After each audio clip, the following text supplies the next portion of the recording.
This is the Entertainment Answer.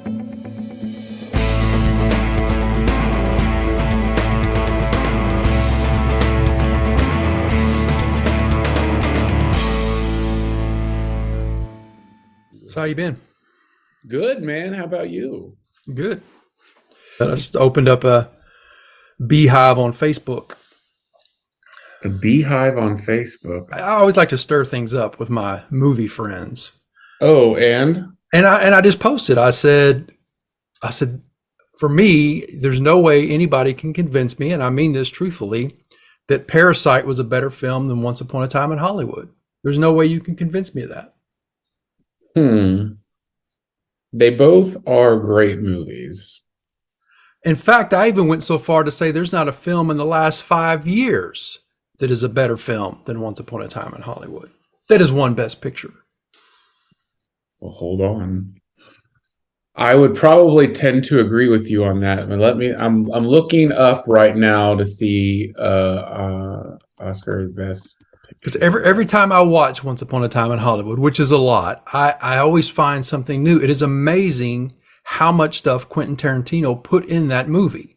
From the background noises to what's playing on the radio to what's in the scenery with the cars driving by, the dialogue, the films within a film within a film.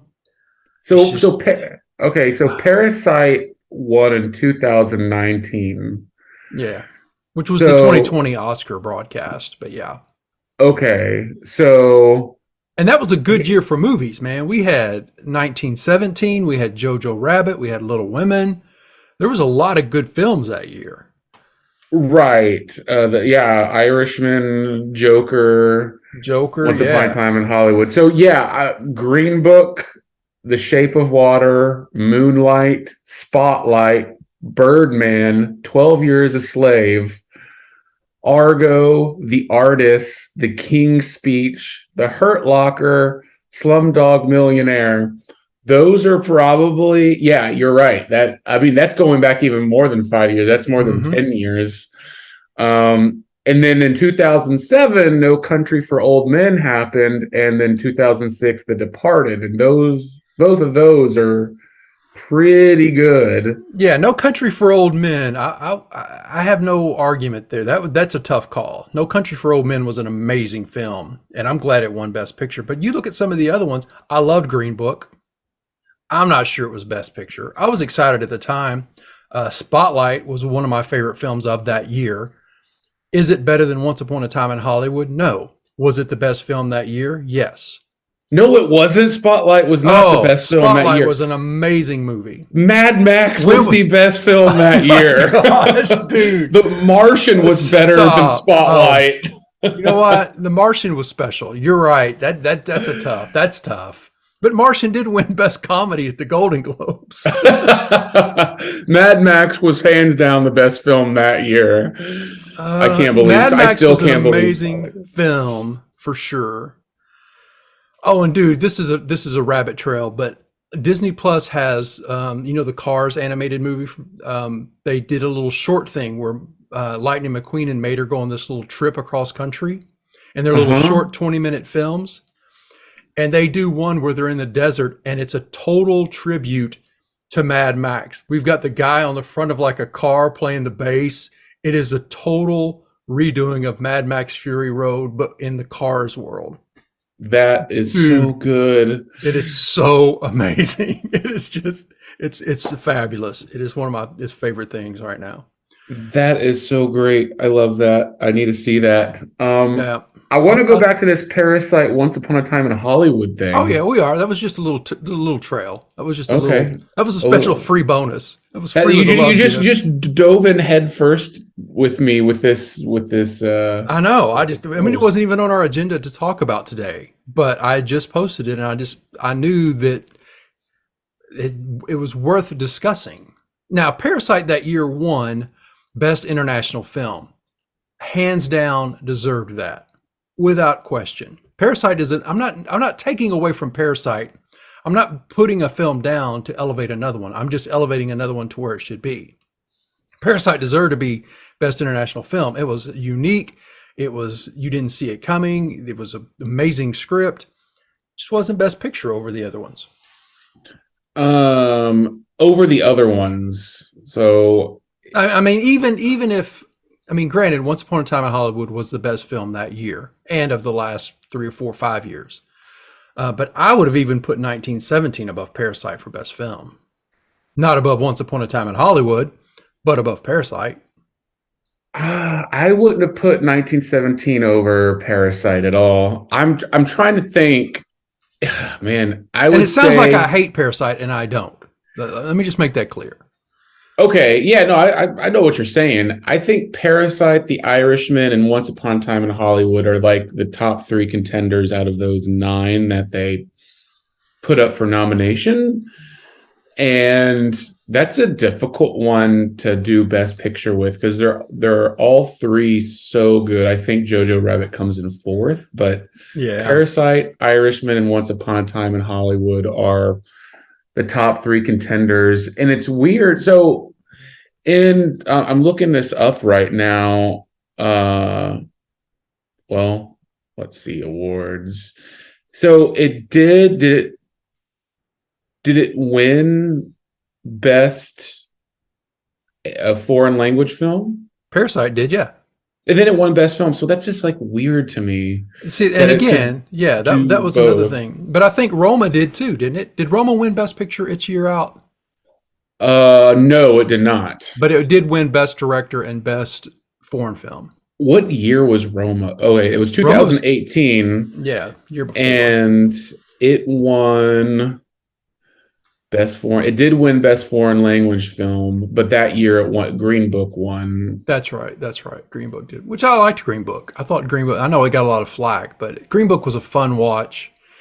And what else was nominated that year with Green Book?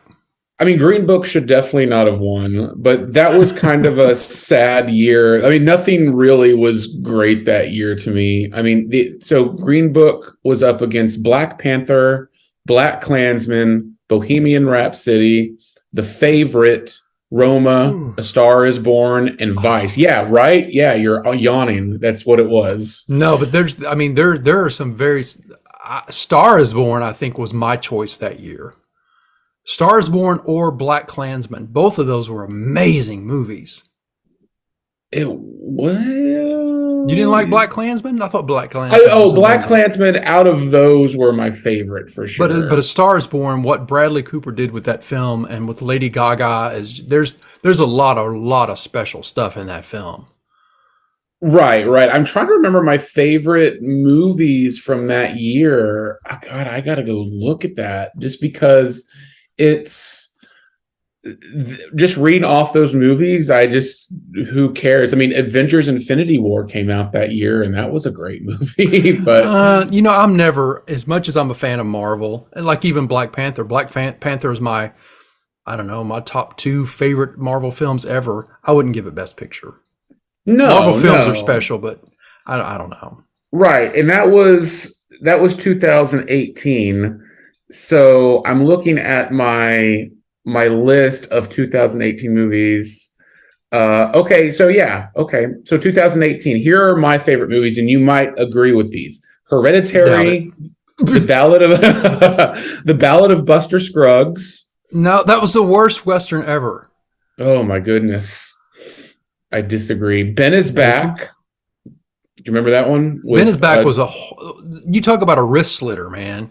That was the most depressing film I think I've ever watched. So I also put in Vice and Black Klansman. So those were 2 that were nominated. Mm-hmm. See, I put in Super Troopers too. This is why I can't let you make lists. Hold the Dark. I remember loving Hold the Dark. That was a great movie. And then Avengers Infinity War and A Quiet Place. Oh, look at that. Heredity those were some tough films that year.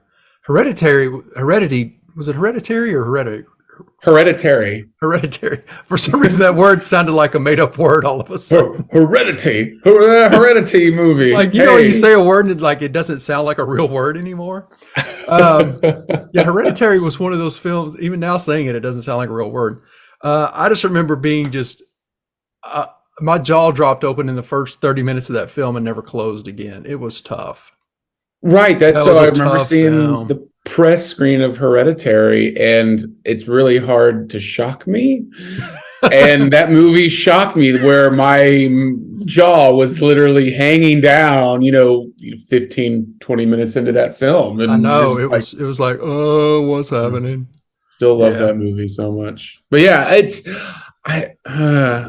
that 2018 was not a great year, but the year you're talking about, Parasite, that has, most movies in 2019 were pretty dang good. Mm-hmm. But those top three, I mean, you can give it to any of them and we'd be happy. But you said that in your post, Once Upon a Time in Hollywood is better than any of those films. And thinking back to it, like Parasite is just, and Once Upon a Time in Hollywood, but Parasite just on so many levels is so great. But then you think of Once Upon a Time in Hollywood and how Tarantino does everything. It's just like, oh man, those two movies are so incredible. And it's not even one movie. Once Upon a Time in Hollywood, it's like there's 4 movies going on, and all 4 of them are great within this movie. And then watching Leo's performance is just so good. Tarantino hasn't won Best Picture yet. He hasn't, which is, I don't know why. I don't know if there's a stigma about him, because he's a great guy. He's a powerful filmmaker. He's an amazing talent. And nobody loves Hollywood more than Tarantino. This was almost like his homage to Hollywood. Right. It was called Once Upon a Time in Hollywood. And usually movies about Hollywood and movie making win things. This didn't. But then again, think about, we're in critic societies and we're in, we know how some people vote, and they tend to vote for like the upper echelon, like the snootier films, even though I don't think Parasite is snooty, but like when compared to Once Upon a Time and Tarantino, people already have like, oh, it's a Tarantino film, blood and guts and cursing and whatever. And then you see something like Parasite, which, has a little bit of that, but it was just something different. I don't know. I have no idea. And I know what you're saying. There is that presence of critics being like, oh yes, I voted for this international film. You probably have never seen it before because it was only in certain art houses. It's like, just, yeah. So yeah, I agree with you that there is that kind of voting going on. But you go back and watch these films again, and yeah. And to kind of bring this whole to a close, I will say, because we touched on that year, the year Spotlight won is probably the most solid year of films as a whole than we've had in a long time. Like, we will have 3 really good films or 2 really good films, but that year was just a smorgasbord of great movies, I think. Yeah, Spotlight. I mean, I didn't watch Spotlight because I think Mad Max and The Martian, The Revenant, The Big Short, those were nominated for Best Picture, and I know there were other movies. Yeah, and those are all really great films. Right. Yeah, 2015 was a good year for sure. And yeah, I mean, even last year there were good movies, although, How do you feel about Coda winning? I love we're a year removed. So that was a year removed. I love Coda. Coda played out kind of like a Hallmark movie, but way better than a Hallmark movie. And I loved it. But then when you look at Coda and you're giving Best Picture, it's like we were saying, you kind of want to look at every single scene, every second of filmmaking like you did in Once Upon a Time in Hollywood. And I just don't think Coda fits that bill. I think like West Side Story fits that bill more, or Don't Look Up fits that bill more than Coda, because Coda is a great story, great acting, and it's good filmmaking, but I think there was better out there, although I'm really happy Coda won. I just don't know I'm how. okay with it. I'm okay with it only because there wasn't a super standout film, and I wonder too if Coda. Again, I don't want to take away from Apple TV Plus, and I don't want to take away from the filmmakers and how great of a story Coda was. But I wonder too if it won because there was that. If let's say if out of the entire voting cast, the number one pick was split, but everybody voted Coda number two. Coda, in effect, is going to win by default because all the other number ones canceled each other out, and Coda came in by points because it's a points thing. Like, if you vote for the top film, it gets a certain amount of points. Second film gets a certain amount of points, and enough people voted for Coda in the second and third spot to give it a ton of points, but they were all split in their top film, which gave Coda more points to win. Right. I'm curious on how that worked out. I mean, I'm happy it did. Sure. I mean, I can't complain that year. That's one year that I was like, whoever won, I'd have been like, okay, whatever. It's so weird. But yeah, usually they pick. So, I mean, with this year, I mean, we are about to be in the last month of 2022. So it is awards season. I mean, what are you thinking? Is there, if we had to vote for Oscars today, what without seeing anything that's coming out, which I imagine the only two movies we basically haven't seen at this point is Avatar 2 and maybe The Whale. And maybe those would enter the Best Picture arena, but I feel like we've seen most everything. What do you think? We have. I'm the same way, and this is a hard time. Last year was tough picking out a top list. This year seems harder. As far as The Whale, I'm seeing it tomorrow, and I could see The Whale being one of those films like Coda where it's going to hit on all the emotions and it's going to be a powerfully moving film, but I don't know if it's going to be Best Picture. I'm sure that Brendan is going to win for it, and having not even seen it. But as far as Best Picture goes, at this point in time, where we are now, I think between my top two, I'm going to have to go Top Gun Maverick. See, even when I say that, I'm like, I don't know, though. I don't know. That's tough, dude. That's tough. All right, I'm going to say Top Gun Maverick. Top Gun Maverick, Best Picture. Yeah. And even as I say it, I feel like I shouldn't say it. Hey, don't feel bad for saying that. That movie should 100 million% be in the nomination category. Oh, surely. 100 billion%. I just don't know if, and I've watched it a few times, and it is a special film. I don't know why it's special, but it is. I don't know what they did. They captured that magic again. And it's a good movie. It is a good movie.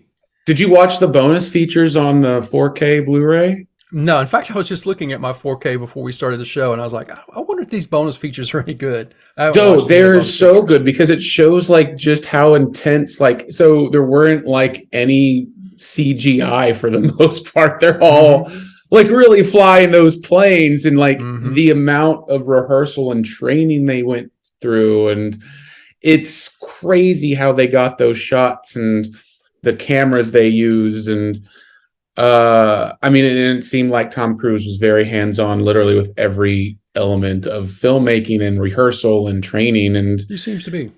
I mean, would I be happy if Top Gun Maverick won Best Picture? Yes, I would. Would it be hilarious? Yes, it would. I think a lot of people would have something to say about it. Really? Because I haven't found anybody that disses that film. I haven't found anybody yet that doesn't think that it's something cool. Well, there's never been a movie that's won Best Picture like that. No, there hasn't been. Yeah, like Avengers Endgame did not win. Like these big action blockbusters have never won. I mean, Black Panther was nominated, but I don't think Avengers was nominated or anything like that. So it's weird to see, and I'd be happy about that. If I had my way for Best Picture. Oh Lord. Oh What? Lord. It would be Bones and All. See, I knew you would pick some film. You're the Parasite guy. You're the Parasite guy. Bones and All is it's a the horrid best film. It's not. It's a coming-of-age romantic movie that has cannibalism in it. I know, which ruined the movie. The first. All right, we're going to come back to that in a second. Because I'm not going to let you off the hook that easy. Okay. But I want to say, but to kind of follow up on what you said about Top Gun versus like Avengers or Black Panther, you mentioned the fact that it's all practical effects in Top Gun. They made a real person movie about real people in a real world. I think that's going to be a little bit better to get a top film than an Avengers movie where it's all superheroes on other planets and 99% of it's CGI and green screen. Right, right. Yeah. So I could be happy with Top Gun winning just over that. Correct. I mean, films. I don't. But so then you think about, okay, what makes a best picture? Is it how it looks, or is it every single element in a movie? Because I would say Top Gun Maverick, even though I really liked it, I think it's one of the best films of the year. I don't think it belongs in like a screenplay category. And I would say, like, I mean, acting wise, yes, the acting is pretty good in it, but it doesn't like, there's only like maybe a scene or two that kind of showcases like acting. I mean, everybody's done better roles, but sure. I think, with Top Gun Maverick, I do think it checks off most of the boxes there. And, and best picture, it's like the best film of the year.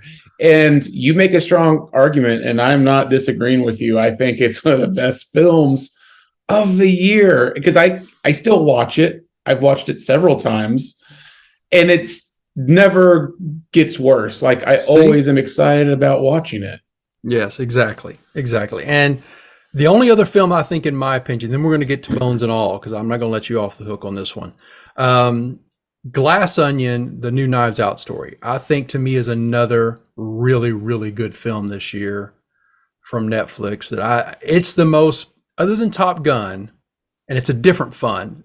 Glass Onion is the most fun I've had in the theater this year. Top Gun was a lot of fun. Yeah, no, Glass Onion was super. I am so happy that from Knives Out 1 to this Knives Out 2, they all leaned into the entertainment and fun elements more than they did the first film, because it is a good time and everybody's having a great time. And I think they introduced kind of the feel and that character Benoit, and now we can have a fun time with it because and that's what they did, and they still managed to trick you and pull the cover over your eyes and like, whoa, wait, what's going on, as well as kind of make fun and parody kind of like the whole big cast of people in it by, subliminally showing like, oh my God,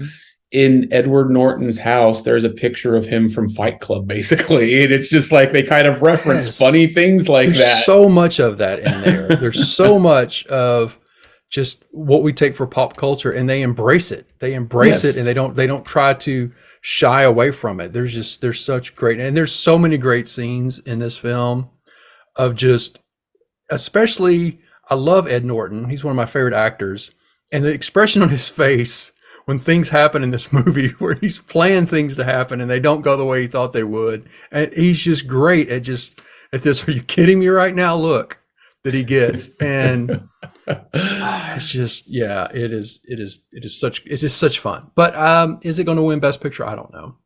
So back to Bones and All. Okay, back to Bones and All. And if you haven't seen it, I'm going to get into it a little bit. I don't usually like to do spoiler alerts, but there might be some spoilers in this next 20, 30 seconds, 45 seconds. So if you want to tune out, you can, for just skip forward about 4 times. So Bones and All, I was excited about this film. The first half of the film, the first third of the film for sure, was the film I wanted. But then it took this turn and it became this boring film that we have seen 100 times of coming of age love story. It's like it was Twilight. It turned into Twilight about 2/3 in. Okay, you think it turned into Twilight? It did, because you had this great story about this girl who is struggling with the desire of cannibalism, not of as a vampire, not as I have to feed on blood, but it's just this. I mean, and it could be anything. You could put anything in there. It's a metaphor for addiction, but it's cannibalism. And then she's trying to come of age with this, and she meets all these cool characters who are teaching her how to deal with this cannibalism. But then it becomes this goofy love story about, and here's the spoiler alert: nobody ever eats any dang bones. That's not true. That is true. That's not true. Nobody eats a bone in the whole thing. I wanted bone. I wanted a really dark, twisted cannibalism film about this young girl who is trying to navigate the waters of cannibalism. The best character in That's here. what you got. The best character in here is only in the movie like 10 minutes, and he's the best. Sully is the best character in this film, and they push him aside to do all this. Oh, I gotta go find my mom with Timothy crap. It's like, it's BS, man. No, you got a dark movie. No, did you not watch the film, Matthew? I watched the film and I was like, seriously? And every time I thought it was going to get good, it got boring. No. How do you make a cannibal film that's boring? They did it. First off, it's not best picture. It's not even best. It's not even worst picture. I respect your thoughts. You always do. You're always very respectful. More so than I am, probably. However, when you say you wanted a really dark movie, that was a really dark movie. Like, when you come to think of it, nothing worked out for anybody in that film. And they especially ate the audience. bones. Especially the audience. Nothing worked out for.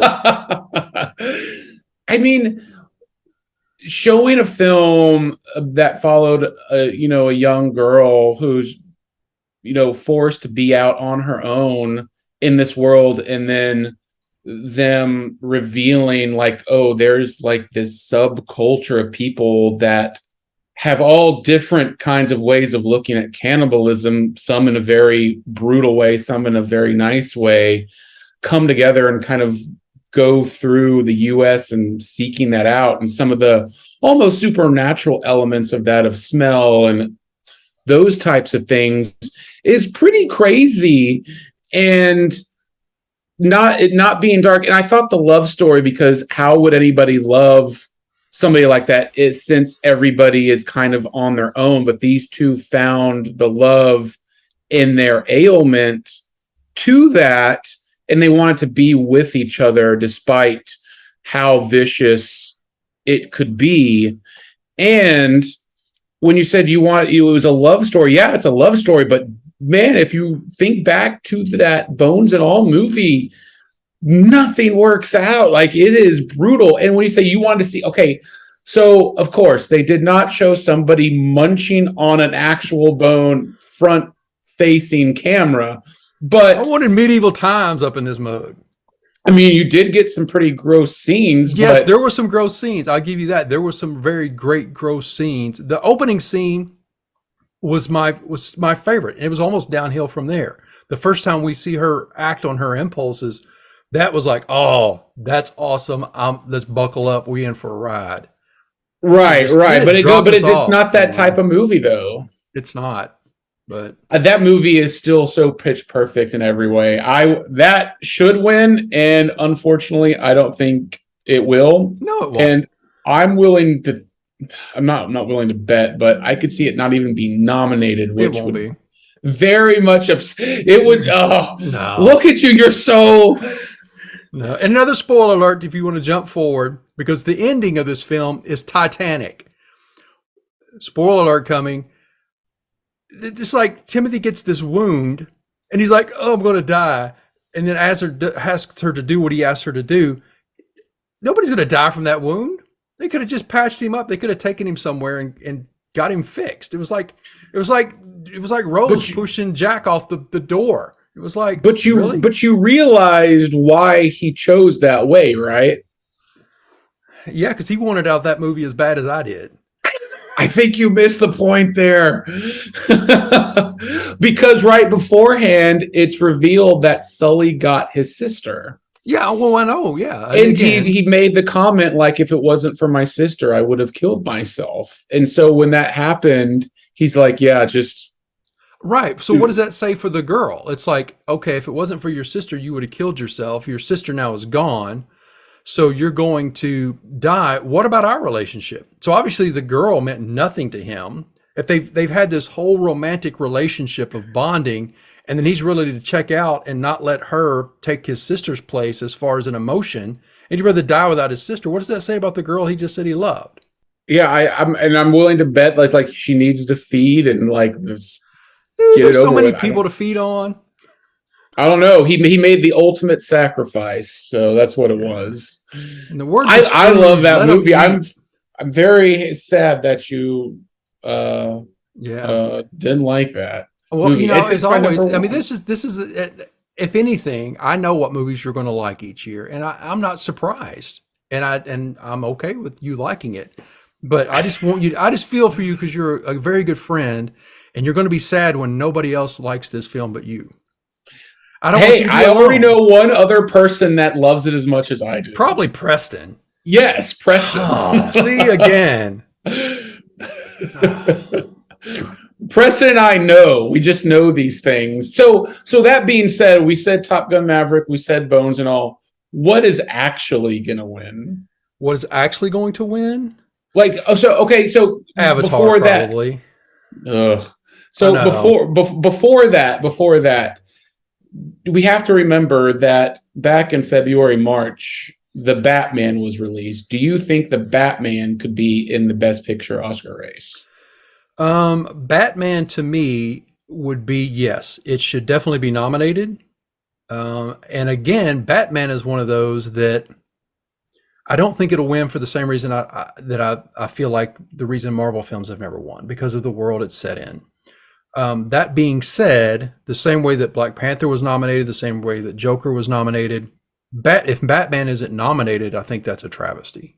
Yeah, I think so too. So do you think it would be kind of a usual bet of something like The Fabelmans getting Best Picture? Because I really like The Fabelmans, but is it Best Picture? No, I think West Side Story was the better film if we're going Spielberg last year and this year.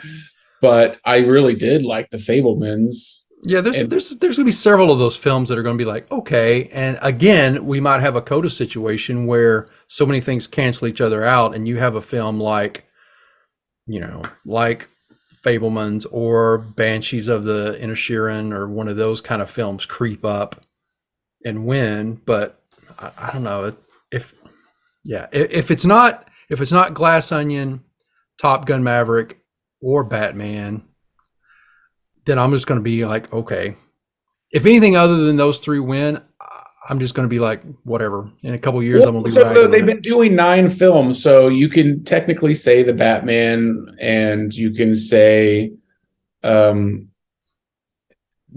Onion, all of these. But then you have a hard time finding 9 films. Yeah, then you have 6 more, and so that's where your Banshees is. That's where your smaller films come in. Like Bones and all, like Banshees, like Fabelmans, like The Woman King should be nominated for Best The Woman Picture. King, and then maybe even Avatar squeaks in. I can't even imagine that happening. I mean, visual effects most likely is going to go to that. But so how do they, and we can get into all these categories over the next several weeks, obviously. But visual effects, we just talked about Top Gun Maverick and all of its practical effect. To me, visual effects, Top Gun should be up there with editing, visual effects, and all that, even compared to Avatar, even though Avatar is going to be pretty in blue. Right. No, I think Avatar is going to look great. We'll see. I mean, but if Avatar 2 wins best, I just don't see that happen. Did Avatar 1 win?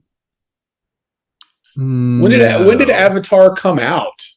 Um, Was it 2009 or something? I think it was before that. Was All right, Avatar well, before or after Titanic? Avatar was after Avatar. Titanic.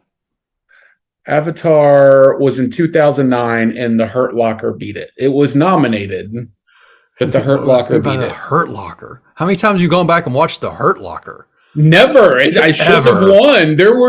You know what should have won that year? Tarantino, Inglourious Bastards. That should have won. Again, QT getting left out on the curb. Yeah, that should have won. But no, it went to The Hurt Locker. So dumb. With again, and I think Kathleen Bigelow won director that year too, which is good. I mean, that was all political. Yeah, they did that just to do that, And wasn't she married to James Cameron? Was Catherine Bigelow? Oh yeah. Well, no, she was. Yeah, she was married to James Cameron, but only for like 2 years. So, right. So her film. It's like what happens when you spend a gazillion dollars on a film and then your ex-wife wins Best Picture over you. Yeah, for a movie that who cares about? Yeah. Had to sting a little. That did have to sting. I mean, if she was going to win for Best Picture for anything, it should have been Point Break. But that's me. Are you going to put Nope in your top 9 this year? Nope. I mean, I liked Nope a lot, but I don't think it's Best Picture. Right. I'm just throwing some out there. Smile's not going to be in there. Definitely not. Don't Worry, Darling. Is that a Best Picture? No, definitely not. I'd give that cinematography, man, or set design or something. It was a pretty film. But there's a lot of pretty films. What else is there? There's Jurassic Park. The worst film of the year. Yeah, and I'm okay being the only person on the planet that liked that film. I think I am, but I'm fine with it. The worst movie of the year so far was the Disney Pinocchio, the Tom Hanks one. I did not like that. Brings up another point. Guillermo del Toro's Pinocchio that's coming out. That is an amazing looking film too. Right. Could that be the first animated film to creep into the Best Picture category? I mean, all I'm saying is if they're giving foreign films Best Pictures as well, they can do the same thing with animated. And I would go as far as to say, like WALL-E or Up probably are Best Pictures of that year, but they definitely didn't get nominated for that. 2 films I would never want to watch again, WALL-E and Up. Ugh, why not? Why do you? I don't know. Up is my wife's favorite film, animated film. It's her favorite Pixar film, Up is. So you'd rather watch Cars? Oh man, I'll watch Cars all day long. Like unarguably the worst Pixar movie. What? The Cars 3 was bad, but Cars 1 and 2, shoo. I didn't like Cars 2. One aspect of Cars 2 was Bruce Campbell voicing a role. Yeah, didn't like that. But yeah, I don't know. It's crazy to me that it's exciting that something like Top Gun Maverick, Top Gun 2, like you said, saying that out loud, Top Gun 2 winning Best Picture is crazy. I know when it comes out of your mouth, it just feels wrong. It feels like I don't know anything about movies. I don't know why that is. And people would look at you like, "Are you honestly telling me Top Gun Maverick is better than so and so and so and so?" And I was like, "That movie is like really good. Like I get it. It is best." And if somebody would have asked me last year, because Tom Cruise waited until the pandemic was over to put his film in the studio. We had to wait for a long time to put it in the theater, which was a brilliant move on his part. 2 years ago, if you'd have said, "Hey, at the end of 2022, you're going to be telling me that Top Gun Maverick's the best film," I'd be like, "Dude, you on crack? You on pandemic crack or something?" Because no. But here we are. Right. No, it's so great. I mean, I don't see movies in the theater twice. I saw Top Gun Maverick twice in the theater. Absolutely. And that right there says it all, because you're not the only one. So many people did. And I think that's the power of theater. I think it's the power of why we go to the movies. it made us remember why we love movies. And we'd been out of pocket for a couple years and had missed that. And to come back in and get a film like that, I think that even makes it even more special. Thank you, Tom Cruise. Thank you, Tom Cruise. Now, no more Jack Reacher for you. All right. All right. Well, that's it. As always, appreciate you guys hanging out with us. My good friend, Mr. Bryan Kluger. Check him out.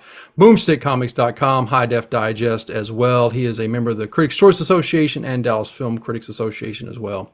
So, as always, my brother, it's a good chat.